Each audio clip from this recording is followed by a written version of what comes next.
Je m'appelle Camille, j'y ai 29 ans, et le dernier soir de l'année, j'y ai accepté une invitation à dîner que j'y aurais dû jeter directement à la poubelle. L'enveloppe était en papier vélin épais, couleur crème, une de ces qualités onéreuses que les gens issus des vieilles familles utilisent quand ils veulent donner à leur cruauté une apparence élégante. Elle est arrivée à mon appartement parisien sans aucun mot manuscrit, sans aucune chaleur, juste une carte imprimée m'invitant au dîner du Nouvel An dans l'orangerie du domaine familial, dans la vallée de Chevreuse. Je l'ai fixée longuement parce que mon corps s'en est souvenu avant mon esprit. Cette maison avait le don de me sourire tout en aiguisant un couteau dans mon dos. Je me suis dit que je n'étais pas obligé d'y aller. Je me suis dit que j'y étais trop occupé, trop fatigué, trop vieille pour continuer à entrer dans des pièces où l'amour était toujours conditionné à une évaluation de mes performances. Mais j'y ai ensuite commis l'erreur que je faisais toujours avec eux, j'y ai laissé survivre une petite et stupide lueur d'espoir. Peut-être que cette fois, ils voulaient juste un dîner paisible. Peut-être que cette fois, je ne serais pas traité comme le défaut de fabrication de la famille, exhibé uniquement pour faire la comparaison. Puis, je me suis souvenu de l'époque où j'y avais 23 ans, debout dans cette même pièce vitrée, alors que tout le monde portait un toast à la promotion de ma sœur, et que mon père m'avait nonchalamment demandé, devant 12 personnes, si fouiller dans les vieux papiers des morts était une vraie carrière ou un passe-temps que je finirais par abandonner. J'y suis quand même allé. J'y ai enfilé une robe noire, j'y ai attaché mes cheveux en arrière et j'y ai conduit dans le froid, la mâchoire crispée, avec une pensée dont je n'arrivais pas à me défaire, s'ils m'avaient invité par pitié, alors ils avaient très mal jugé ce que j'y étais encore capable d'emporter hors de cette maison. Avant que je ne vous raconte ce qu'il a dit et ce qui s'est passé après mon départ, dites-moi, quelle heure est-il pour vous en ce moment et où regardez-vous cette vidéo? Je suis curieuse de voir jusqu'où cette histoire va voyager. Au moment où je me suis engagé dans la longue allée de gravier, le ciel prenait déjà cette couleur bleu sombre des hivers qui donne aux demeures de luxe une allure théâtrale. L'orangerie se dressait à l'écart de la bâtisse principale, telle une boîte à bijoux construite pour impressionner les étrangers. Des murs entièrement vitrés, des poutres en fer forgé et une douce lumière dorée qui réchauffait les rangées de citronniers en pot à l'intérieur. Cela aurait dû me paraître magnifique. Pour moi, cela ressemblait à une exposition de musée consacrée à toutes les humiliations que j'y avais appris à ravaler en gardant le dos droit. À la seconde où j'y ai franchi le seuil, l'odeur m'a frappé en premier, écorce des oranges, romarin, cire de bougie et la légère âcreté du bois ciré. Cette odeur traînait derrière elle une centaine de mauvais souvenirs. J'y ai confié mon manteau au personnel de maison, et avant même de pouvoir m'installer pleinement dans la pièce, je l'ai ressenti. Ce changement des atmosphères familiers lorsqu'une famille décide que l'intrus est arrivé et que la soirée peut vraiment commencer. Mon père, Henri de la Roche, se tenait près du bout de la table, un verre de whisky à la main, avec cette allure qu'ont toujours les hommes comme lui qui ont passé leur vie entière à confondre l'autorité avec la force de caractère. À ses côtés se trouvait ma jeune sœur, Victoire, drapée dans de la soie crème, rayonnant de ce genre de confiance qui ne vient que à ceux qui n'ont jamais eu à douter de leur place dans une pièce. Elle m'a vu la première. Son sourire est apparu instantanément, magnifique et empoisonné. « Camille » dit-elle en étirant mon prénom juste assez pour le transformer en plaisanterie. « Tu es vraiment venue. » C'est généralement ce que impliquent les invitations, ai-je répondu, car j'y avais appris depuis longtemps que dans cette famille, si l'on n'arrivait pas armé de sarcasme, on finissait par saigner. Mon père m'a jaugé lentement du regard, rien de grossier, rien de trop évident. Il ne serait jamais aussi brouillon, juste assez pour me rappeler que dans son esprit, j'y étais toujours en cours d'évaluation. « Bien, dit-il. Pendant un instant, j'y ai cru que Paris avait enfin appris à éviter les situations où tu ne peux pas gagner. C'était là son don. Il ne criait jamais le premier. Il préférait la précision chirurgicale. Victoire a ri doucement, comme si la réplique elle avait mérité. Autour d'eux, quelques-uns de leurs invités ont souri dans leur verre et ont fait semblant de ne pas remarquer ce qui se passait. C'était une autre spécialité de la famille de la Roche, la cruauté publique amortie par les bonnes manières privées. Le dîner était magnifiquement dressé, bien sûr. Nappe blanche, lumière des bougies se reflétant dans le cristal, une longue table qui forçait tout le monde à regarder vers son centre, où mon père siégeait comme s'il présidait un conseil d'administration plutôt qu'un repas de fête. J'y ai pris ma place et me suis forcé à inspirer lentement. Pourquoi est-ce que je m'infliger encore cela? Pourquoi m'asseyais-je encore avec des gens qui avaient passé des années à traiter chacune de mes réussites comme une erreur administrative? Mais au moment même où je me posais la question, j'y en connaissais la réponse. Parce que certaines blessures ne vous retiennent pas prisonnière par la douleur. Elles vous retiennent par le souvenir des minuscules miettes d'approbation dont vous continuez à croire qu'elles pourraient revenir si vous survivez à un dîner de plus.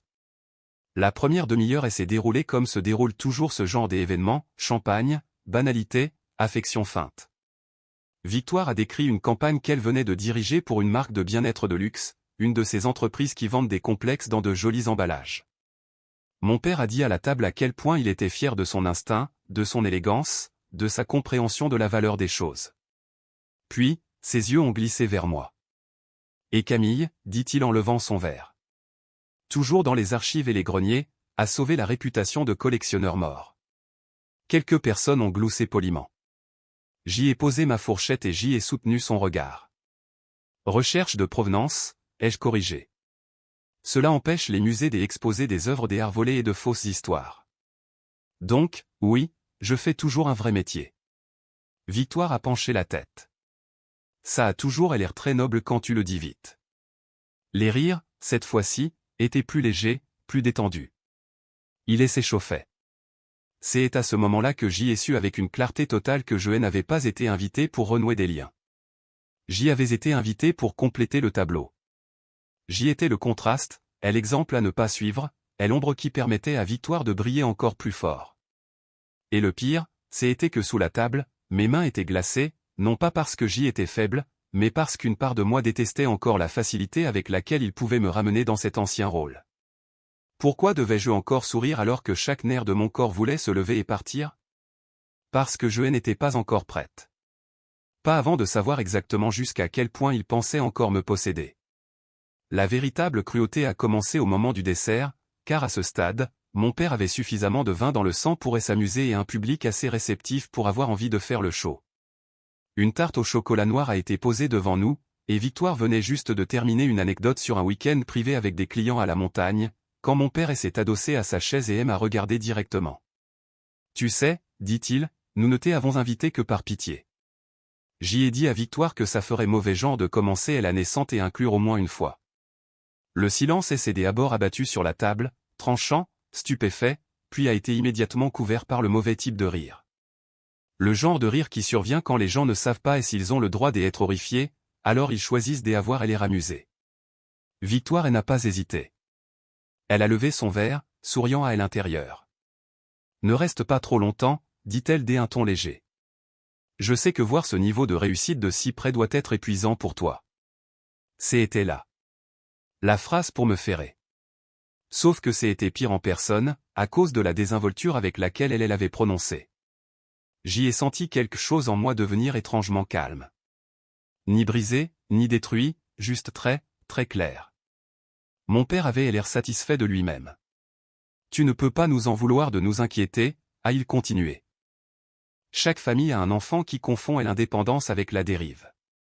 Cette phrase aurait pu m'atteindre un an plus tôt, peut-être même 6 mois plus tôt. Mais j'y avais passé une trop grande partie de ma vie d'adulte à construire des choses silencieuses, des connaissances, des titres de propriété légaux, une histoire soigneusement documentée ou pour laisser 2 personnes peu sûres d'elles me convaincre que j'y étais le brouillon de la famille. Alors, au lieu de tressaillir, j'y ai souri. Pas chaleureusement, pas amèrement, juste assez pour que Victoire plisse les yeux. Ce qu'aucun d'eux ne comprenait, c'est que le chalet à Annecy dont elle venait de parler nonchalamment, de façon possessive, comme s'il faisait partie du patrimoine de sa marque n'était pas à eux. Il n'avait jamais vraiment été à eux.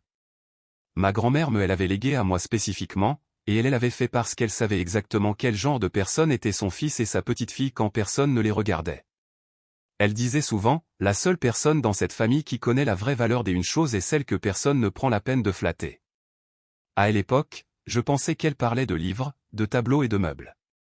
Des années plus tard, j'y ai réalisé qu'elle parlait de moyens de pression. Ce chalet était devenu une scène pour eux deux. Mon père y avait organisé des week-ends et affaires discrets, le présentant aux investisseurs comme une extension de sa propre stabilité financière. Victoire l'avait utilisé pour des retraites privées liées à sa marque et des rassemblements des influenceurs sur invitation uniquement, le genre d'événements qui avaient l'air d'une fluidité parfaite sur les réseaux sociaux, mais qui cachaient une logistique angoissante en coulisses. Aucun d'eux ne payait les impôts fonciers. Aucun d'eux ne s'occupait de l'entretien. Aucun d'eux ne semblait particulièrement s'intéresser au jargon juridique qui faisait de cet endroit ma stricte propriété. Il se souciait seulement du fait que j'y avais été assez silencieuse pour les laisser agir comme si l'héritage fonctionnait au mérite et à la personnalité.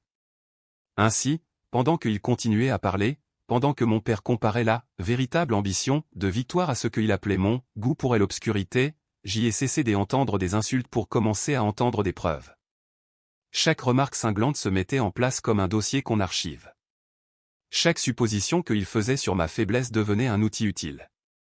Puis Victoire s'est penchée vers moi, baissant la voix juste assez pour rendre la chose pire. « Sois honnête, Camille, dit-elle. Ça ne te gêne jamais ? Entrer dans des pièces comme celle-ci et savoir que tu ne seras jamais la personne que quelqu'un attend vraiment. Cela m'aurait détruite, autrefois. Au lieu de cela, je l'ai regardé et j'y ai pensé, tu n'as vraiment aucune idée à quel point ta vie dépend de choses que tu n'as jamais pris la peine de comprendre. Tu serais surprise, ai-je dit. Mon père a eu un petit rire sec. Ça ressemble presque à une menace. Non, ai-je répondu, en soulevant ma cuillère et en prenant enfin une bouchée de dessert. C'est juste le sens de l'observation. Pour la première fois de la soirée, aucun des n'a parlé immédiatement. C'était infime, mais je l'ai senti. La première fissure dans leur certitude. Et à ce moment précis, j'y ai pris ma décision, pleinement, complètement, sans la moindre once de doute. J'y en avais fini d'être l'agneau sacrificiel de la famille, disposé de façon décorative au bout de la table. Si les personnes les plus proches de moi voyaient ma compétence comme une menace, alors il était peut-être temps de leur montrer ce qui se passe quand cette menace cesse d'être polie. Que faites-vous quand ceux qui partagent votre sang voient votre succès non pas comme quelque chose à célébrer, mais comme quelque chose à utiliser jusqu'à ce qu'ils puissent vous humilier à nouveau? Je connaissais déjà ma réponse. Vous arrêtez de demander à être aimé correctement. Vous commencez à fermer des portes, légalement. J'y ai quitté la table au moment où le café a été servi. Sans faire de drame. Je n'ai pas jeté ma serviette. Je n'ai pas proclamé ma souffrance. Je me suis simplement levé, je me suis excusé et j'y ai marché vers la bibliothèque plongée dans la pénombre qui reliait l'orangerie à la maison principale. La pièce était presque totalement silencieuse, éclairée seulement par une paire de lampes en laiton et la lueur mourante de la cheminée. C'était la seule pièce de cette maison qui m'avait jamais semblé un tant soit peu authentique. Peut-être parce que les livres sont moins épuisants que les gens qui ont appris à sourire tout en vous rabaissant. Mon téléphone était déjà dans ma main avant même que je ne m'assoie. J'y ai appelé Thomas Mercier, la seule personne en dehors de mon psy qui savait exactement à quel point ma relation avec cette famille était devenue toxique. Thomas n'était pas un membre de la famille, ni un ex-petit ami, ni quoi que ce soit de compliqué. Juste mon ami le plus proche depuis mes études à l'école du Louvre et aujourd'hui un brillant notaire à Paris, devenu au fil des ans la personne en qui j'y avais confiance quand j'y avais besoin à la fois de compassion et d'une clarté terrifiante. Il a décroché à la deuxième sonnerie. On dirait que tu appelles de l'intérieur d'un meurtre mystérieux très coûteux, a-t-il dit. Je suis au dîner du Nouvel An, ai-je répondu. À ce point-là. Ils m'ont invité pour se moquer de moi en personne. Alors oui. Sa voix s'est adoucie immédiatement. Raconte-moi. Je l'ai fait. Pas tous les détails, juste l'essentiel. La phrase sur la pitié. Le mépris de Victoire. Mon père faisant de moi le divertissement des après-dîners. Quand j'y ai eu terminé, il y a eu un court silence au bout du fil. Puis, le genre de questions prudentes que seule une personne qui vous connaît vraiment peut poser. Que est-ce que tu essaies de ne pas dire, Camille? J'y ai regardé vers la fenêtre. Derrière la vitre, je pouvais voir les silhouettes sombres des branches des hivernus bouger dans la nuit. Je veux vendre le chalet, ai-je dit. Voilà. Prononcé à voix haute, c'était à la fois brutal et libérateur. Thomas ne s'est pas précipité pour combler le silence, ce qui est l'une des raisons pour lesquelles je lui fais confiance. Parce que ça a beaucoup de valeur, dit-il finalement. Ou parce que c'est le dernier endroit lié à cette famille qui te fait encore mal quand tu penses à le perdre? Cela a frappé exactement là où il fallait. Le chalet était le dernier endroit où j'y avais jamais été heureuse avec eux, ou peut-être plus exactement, heureuse avant que je ne les comprenne. Ma grand-mère m'apprenant à fendre du petit bois. Les matins d'été sur le ponton, les piles de livres près de la fenêtre. Un monde qui avait autrefois semblé simple parce qu'elle était encore en vie pour veiller à ce qu'il le reste. Le vendre signifierait couper les ponts avec bien plus qu'une simple propriété. Cela signifierait accepter que la nostalgie n'est pas une stratégie et que les souvenirs ne constituent pas une défense juridique. Je crois, ai-je dit lentement, que je suis fatigué d'utiliser le sentimentalisme pour subventionner des gens qui m'humilieraient pour le sport. Ça, dit Thomas, ça ressemble à la première chose honnête comptée et dite ce soir. J'y ai laissé échapper un souffle qui a failli devenir un rire. Est-ce que je peux le faire rapidement? Oui, a-t-il répondu. Surtout parce que le dossier est propre. Le titre de propriété est uniquement à ton nom. Pas de démembrement, pas d'indivision, pas de complications. La question n'est pas de savoir si tu le peux. C'est de savoir si tu es prête pour ce qui se passera quand ils réaliseront que tu es sérieuse. J'y ai repensé au visage de mon père quand il a dit qu'il m'avait invité par pitié. À l'expression de Victoire quand elle a demandé si j'y avais honte d'exister près d'eux. Je pense qu'ils confondent l'accès avec le droit de propriété depuis très longtemps. Ce n'est pas une réponse. Ça elle est ce soir.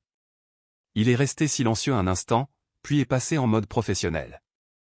Nous avons discuté de ce qui comptait. Elle l'acheteuse que Thomas connaissait et qui cherchait une propriété privée en Haute-Savoie sans faire des histoires. La possibilité d'une vente rapide si j'y étais prête à fixer un prix pour la rapidité plutôt que pour la valeur sentimentale. Le problème secondaire, qui était presque aussi important que le premier, les comptes de dépenses joints toujours à mon nom depuis des années par commodité. Les cartes bancaires que mon père et Victoire utilisaient pour les fournitures du chalet, les charges, les remboursements des événements, tout cela passait par des structures qu'ils remarquaient à peine parce que j'y avais toujours fait le travail ingrat de gestion. À leur place. Thomas m'a rappelé que je pouvais fermer ce qui m'appartenait, sans rien détruire, sans rien falsifier. Juste fermer. Quand j'y ai raccroché, je suis resté assise là, mon téléphone entre les mains, et j'y ai senti le chagrin me traverser en une vague nette. Ce n'était pas l'excitation de la vengeance. C'était la douleur de choisir enfin la liberté plutôt que le dernier objet qui me reliait encore à la version de la famille à laquelle j'y avais voulu croire. Brûleriez-vous le dernier pont qui vous relie aux personnes qui vous font du mal si cela signifiait que vous n'auriez jamais à ramper pour le traverser à nouveau? Je ne savais pas ce que les autres choisiraient. Je savais seulement ce que j'y étais sur le point de choisir. Je me suis levé, je suis retourné dans l'orangerie et je les ai trouvés exactement là où je les avais laissés, détendus, amusés, insouciants. Mon père a levé les yeux le premier. « Te voilà, dit-il. Nous pensions que tu avais fui. » Non, ai-je dit, en reprenant ma place avec un calme qui est ma surprise moi-même. J'y avais juste besoin d'une pièce calme pour prendre une décision. Victoire m'a lancé un sourire ennuyé. Doit-on s'inquiéter? Je les ai regardés tous les deux et j'y ai dit, oui. Et l'atmosphère de la pièce a changé instantanément. Non pas parce que j'y ai haussé la voix. Je ne l'ai pas fait. Mais parce qu'il y a certains tons que les gens ne reconnaissent que lorsqu'ils ont passé leur vie à abuser des tons plus doux. Mon père a posé son verre. Le sourire de Victoire est resté figé une seconde de trop, puis s'est effacé. Que est-ce que ça veut dire exactement? A demandé mon père. J'y ai plié ma serviette et elle est posée à côté de mon assiette. Ça veut dire que je vends le chalet. Si j'y avais jeté une allumette allumée sur la nappe, la réaction n'aurait pas pu être plus immédiate. Victoire a pris une inspiration brusque. Toute la posture de mon père s'est verrouillée. L'un des invités a carrément détourné le regard, comme si établir un contact visuel pouvait le rendre complice. Ce n'est pas drôle, a dit Victoire en premier. Et ce qui m'a le plus frappé, ce n'était pas la colère. C'était la peur. Je ne plaisante pas, mon père s'est penché en avant, la voix basse et menaçante. Ce chalet est un bien familial. Non, ai-je rétorqué. C'est une mythologie familiale. Légalement, il est à moi. Il a ouvert la bouche pour protester, mais il savait très bien ce qu'il en était. Il avait signé les papiers de succession chez le notaire. Il avait vu l'acte de propriété. Il avait simplement passé des années à se comporter comme si son aplomb pouvait effacer la documentation légale. « Tu n'oserais pas, dit-il. » Cette phrase m'a presque fait sourire. « Tu n'oserais pas », comme si le courage était encore la question. Je l'ai déjà fait, ai-je répondu. J'y ai passé l'appel ce soir. Victoire s'est levée si brusquement que sa chaise a raclé le sol. Camille, arrête. Arrête d'être folle pendant 5 secondes et réfléchis. Cette propriété n'est pas juste un actif au hasard. Des gens ont réservé. J'y ai des clients pour le printemps. Alors peut-être, ai-je répondu, aurais-tu dû y penser avant de traiter la propriétaire comme une mascotte familiale que tu pouvais humilier en public. Mon père s'est levé plus lentement, mais il était plus en colère que Victoire. D'une manière plus froide, ce qui signifiait plus dangereuse. Espèce de petite idiote vindicative, cracha-t-il. As-tu la moindre idée de ce avec quoi tu interfères? Enfin, nous y étions. Pas de chagrin, pas d'indignation pour des souvenirs perdus. Et l'argent. Un accord de financement, ai-je demandé.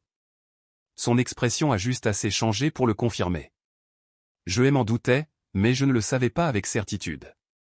Maintenant, je savais. Il utilisait le chalet comme une vitrine officieuse tout en essayant de sécuriser une nouvelle levée de fonds pour une de ses expansions commerciales. Pas une garantie hypothécaire directe peut-être, mais suffisamment proche pour rendre sa perte humiliante et matériellement dommageable. Il avait bâti un climat de confiance autour d'un actif qu'il ne possédait pas. Du Henri de la Roche tout craché. Victoire, en revanche, a changé de tactique instantanément. Des larmes ont rempli ses yeux si vite qu'elle méritait presque des applaudissements. « Tu fais ça parce que tu nous détestes », dit-elle d'une voix forte, au bénéfice de tous ceux qui écoutaient. « Parce que tu ne supportes pas de voir quelqu'un d'autre heureux. » Non, ai-je dit. Je fais ça parce que vous avez tous les deux confondu ma patience avec une permission. Elle a eu un rire à travers ses larmes, un son cassant, incrédule. Tu crois que ça te rend puissante? Non, ai-je répondu. Je pense que l'autorité légale me rend puissante. Ceci ne fait que le rendre visible. Mon père a claqué la main sur la table, assez fort pour faire trembler l'argenterie. Si tu fais ça, ne t'attends pas à rester membre de cette famille. Cela aussi m'aurait blessé, autrefois. Mais les menaces perdent de leur force lorsqu'elles proposent de vous retirer ce qui vous est déjà refusé depuis des années. Tu m'as invité ici par pitié, lui ai-je rappelé. Victoire m'a traité de raté. Vous avez tous les deux mis au clair quelle était ma place. Je ne fais qu'ajuster mes actifs pour qu'ils correspondent à votre honnêteté. Les larmes de Victoire se sont évaporées. À leur place est apparu quelque chose de plus laid. Espèce de misérable, jalouse. Attention, ai-je dit doucement. Ou quoi? Elle a soutenu mon regard. Où je commence à dire à voix haute pourquoi tu as vraiment besoin de ce chalet si désespérément. Cela a fait mouche. Son visage a perdu des couleurs. Car contrairement à mon père, dont le besoin était lié à l'ego et à l'argent, le besoin de Victoire était plus fragile. Je savais, grâce à une de ces fuites familiales accidentelles qui se produisent quand les gens pensent que vous êtes invisible, qu'elle utilisait le chalet pour recevoir des clients de manière non officielle, liée à une campagne qui faisait déjà l'objet d'un audit interne au sein de son agence. Rien n'est assez scandaleux pour être criminel, mais largement assez compromettant pour nuire à sa carrière si la mauvaise personne commençait à demander pourquoi certaines retraites stratégiques privées n'apparaissaient jamais dans les notes de frais officielles. Mon père s'est tourné vers elle, surpris. De quoi parle-t-elle? Victoire a rétorqué, de rien. Elle bluffe. Mais elle n'avait pas l'air d'y croire elle-même. J'y ai alors plongé la main dans mon sac, non pas pour le côté dramatique, mais parce que j'y avais pris une autre décision pendant que j'y étais assise dans cette bibliothèque. Avant de revenir, j'y avais allumé mon téléphone, activé l'enregistrement vocal, et je l'avais glissé face vers le bas dans ma pochette. Non pas parce que j'y avais l'intention de le publier, ni parce que j'y avais besoin de créer du contenu, mais parce qu'après des années à être traité comme la personne instable, je voulais que la vérité soit préservée de leur propre voix, pour une fois. Mon père s'est approché. Écoute-moi très attentivement, dit-il. Tu vas appeler la personne que tu as contactée, et tu vas arrêter ça ce soir. Non. Victoire a contourné la table, ne pleurant plus, furieuse. Sais-tu ce que les gens diront quand ils apprendront que tu as vendu le chalet de grand-mère à des étrangers? Sais-tu à quel point cela te rendra répugnante à leurs yeux? Je me suis levé à mon tour. Tout dépend de qui raconte l'histoire en premier. Ses yeux ont glissé involontairement vers mon sac. Bien. Qu'elle se pose la question. Le ton de mon père est devenu glacial. Si tu sors d'ici avec ce plan, je vais m'assurer que tu n'utilises plus jamais le nom de cette famille, ni ses contacts, ni son soutien. J'y ai presque eu pitié de lui à ce moment-là. Un homme tellement habitué à une déférence héritée qu'il croyait encore que l'exil fonctionnait comme punition sur des personnes qui avaient déjà survécu à l'abandon. Tu peux garder le nom, ai-je dit. Je garde l'acte de propriété. Puis, j'y ai pris mon manteau et je les ai laissés planter là, lui enragé, elle en pleine décomposition, comprenant tous les deux enfin que la personne qu'ils avaient invitée pour l'humilier avait passé la soirée entière à mesurer précisément l'étendue des dégâts que leur mépris avait laissés à découvert. Et l'hameçon avec lequel ils pensaient me tenir, c'était l'amour. Le véritable hameçon, ça avait toujours été la paperasse. Les 7 jours suivants furent la semaine la plus nette de ma vie d'adulte. Brutale émotionnellement, mais d'une efficacité redoutable sur le plan logistique. C'était la seule façon pour moi d'y survivre. Le lendemain matin du dîner, j'y ai rencontré l'acheteuse de Thomas par appel vidéo. Éléonore Vasseur, 62 ans, une romancière veuve, pragmatique, indifférente à la mythologie de la famille de La Roche, et bien plus intéressée de savoir si le lac gelait bien en janvier que par n'importe quel discours sentimental que j'y aurais pu lui faire. Elle cherchait une propriété de retraite depuis des années, un endroit assez privé pour écrire et assez proche de la ville en cas d'urgence. Elle a adoré le mur de la bibliothèque, le ponton, la vieille cheminée en pierre. Elle se moquait éperdument du nom que l'endroit portait autrefois.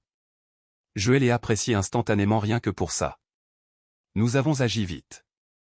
Le prix a été fixé pour garantir la discrétion. Les inspections ont été limitées à l'essentiel, car elle achetait le lieu, pas le fantasme.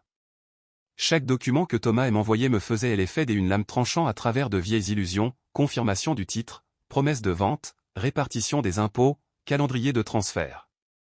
J'y ai signé électroniquement depuis mon appartement à Paris, avec une tasse de café à portée de main, et la photo de ma grand-mère posée face contre terre sur le bureau, car je ne supportais pas de la regarder pendant que je le faisais.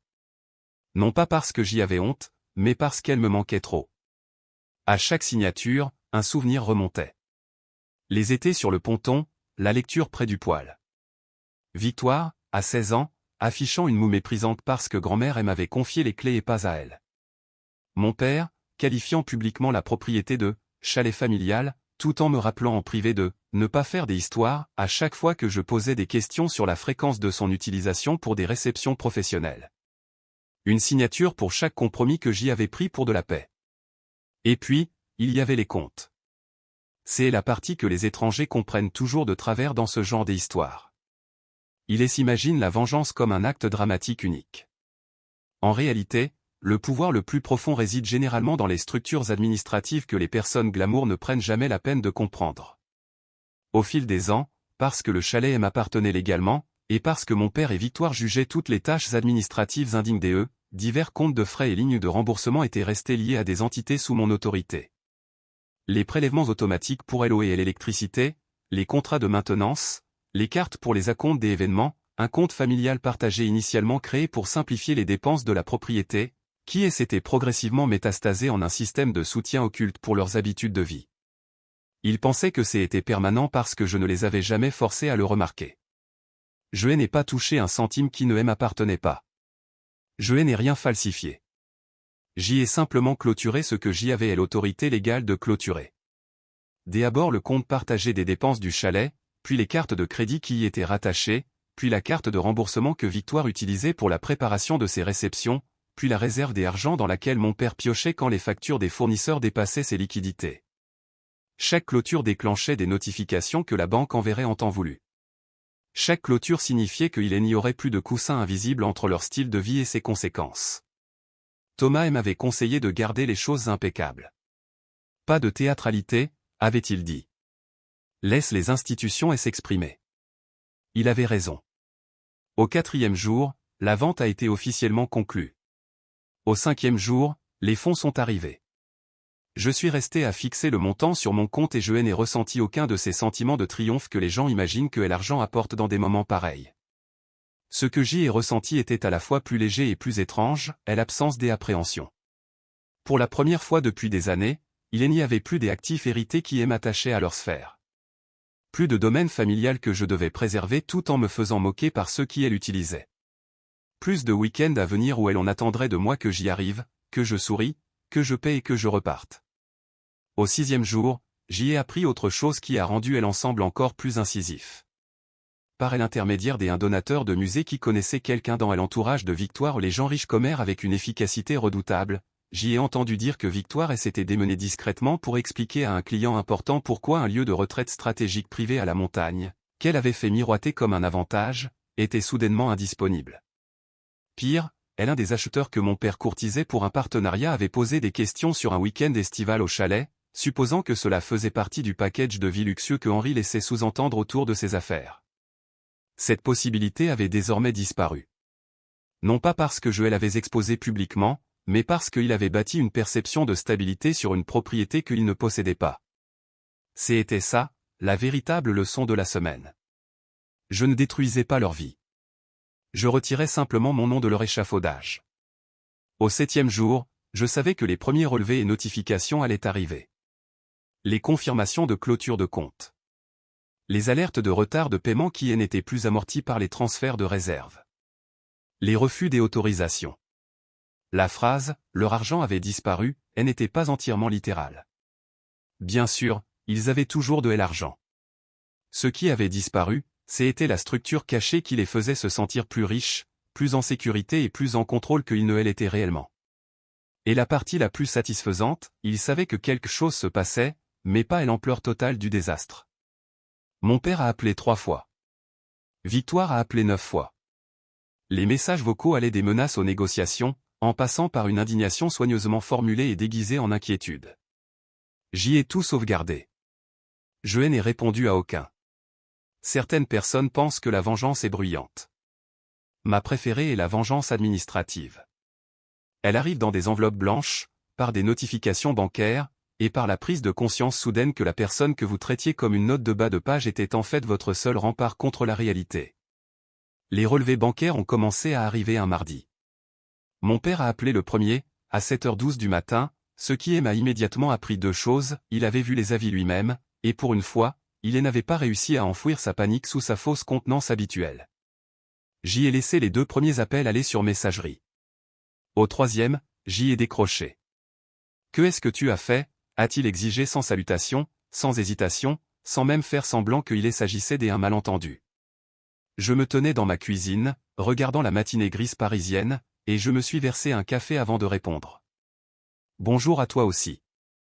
Ne joue pas avec moi, Camille. Le compte de frais du chalet est fermé. La ligne de réserve a disparu. 2 cartes ont été résiliées. Les relevés montrent des soldes impayés qui auraient dû être couverts il y a des jours. Que est-ce que tu as fait ? J'y ai pris une gorgée. J'y ai fermé les comptes liés à la propriété que j'y ai vendue. Il a littéralement arrêté de respirer pendant une seconde. Alors, tu l'as vendue ? Oui. Espèce d'idiote vindicative. Il s'est interrompu. Probablement parce que la colère ne fonctionnait pas et qu'il le savait. Camille, écoute-moi bien. Cette vente doit être annulée. Les ventes ne fonctionnent pas comme ça. Tu as endommagé des affaires en cours. Non, ai-je rétorqué. C'est toi qui as fait ça quand tu as fondé des attentes commerciales sur ma propriété. Le silence au bout du fil, cette fois, était plein de rage, trop dense pour trouver les mots. Puis il a baissé la voix. Comprends-tu ce que tu m'as coûté ? Voilà, c'était encore là. Pas ce que j'y avais coûté à la famille. Pas ce que j'y avais fait à la mémoire ou à l'héritage. À lui. Plus que ce que tu avais prévu de m'avouer, apparemment. Il a explosé, alors. Des accusations de déloyauté, de folie. Une dernière réplique qui sonnait presque de façon théâtrale dans son désespoir, tu mourras seul si c'est comme ça que tu traites ton propre sang. C'était toujours l'arme ultime dans les familles comme la mienne. Pas la raison, pas la responsabilisation, la peur de l'abandon, la malédiction qu'il jette sur l'enfant qui cesse enfin d'accepter d'être consumé. J'y ai attendu qu'il finisse et j'y ai dit très doucement, alors au moins, je mourrai avec mon nom rayé de ta paperasse. J'y ai raccroché. Victoire est arrivée 2 heures plus tard en personne, parce que bien sûr qu'elle le ferait. Elle ne faisait jamais confiance à la distance pour faire le travail de manipulation quand sa beauté et ses talents d'actrice pouvaient encore faire l'affaire en direct. Elle avait l'air ravagée d'une manière très soignée, cheveux parfaits, teint pâle, lunettes de soleil trop grandes, la fureur vibrant juste sous la surface. Je l'ai laissée entrer dans le hall de mon immeuble, mais pas dans mon appartement. Tu as tout gâché, dit-elle à la seconde où les portes se sont fermées derrière elle. Bonjour, Victoire. Ne fais pas ça. Elle s'est approchée. Sais-tu ce qui a atterri sur mon bureau aujourd'hui ? Des annulations de remboursement, des fermetures de comptes, des questions sur des frais de réception antérieurs. Mon agence demande déjà pourquoi j'y ai utilisé un lieu privé qui est né soudainement plus disponible via mes relations familiales. Est-ce que tu comprends de quoi ça a l'air? De quoi? Une professionnelle qui aurait dû documenter ses arrangements plus soigneusement. Sa bouche et ses pincées.